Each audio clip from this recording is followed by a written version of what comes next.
4 милиони евра буџет, 370 на вработени кои во цела година ќе одржат 5 работилници или семинари. Во Министерството на Артан Груби се зема просечна плата над 40.000 денари за ништо.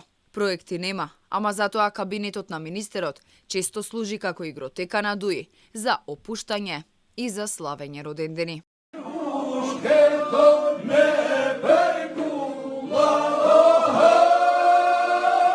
Организирањето на забава по повод годишнина од рамковниот договор и школата за млади лидери се единствените активности на Министерството за политички систем и односи меѓу заедниците. За ова институција честопати може да се слушне дека е прифатилиште на кадрите на ДУИ.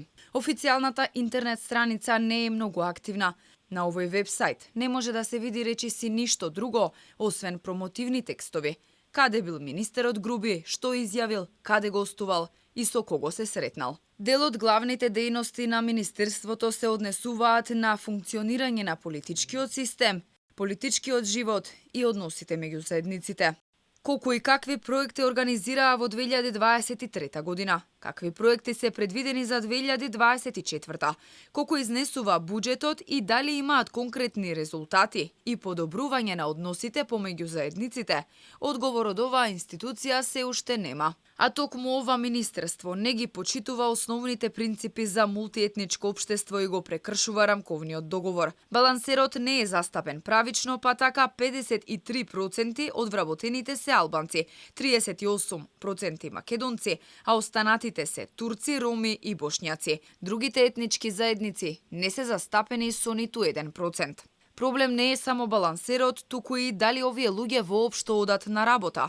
Зградата во која е сместено министерството има капацитет за околу 180 вработени. Таму се сместени неколку институции и деловен простор. А само во Министерството на Груби оваа година се вработени 373 луѓе, 2 пати повеќе од предвидениот капацитет. Изгледа од поодамна ги користат мерките за штедење, па работат од дома. Најголем дел од нив, најверојатно, не се појавуваат на работното место. Министерството беше основано во 2019 година, кога собранието со двотретинско мнозинство ги усвои Законот за влада и Законот за организација и работа на органите на државната управа. Во 2020 година Министерството имаше 1400 вработени и буџет од 9 милиони евра за плати на вработените. Институцијата со која раководи Груби беше на тапет и поради нерационалните трошоци.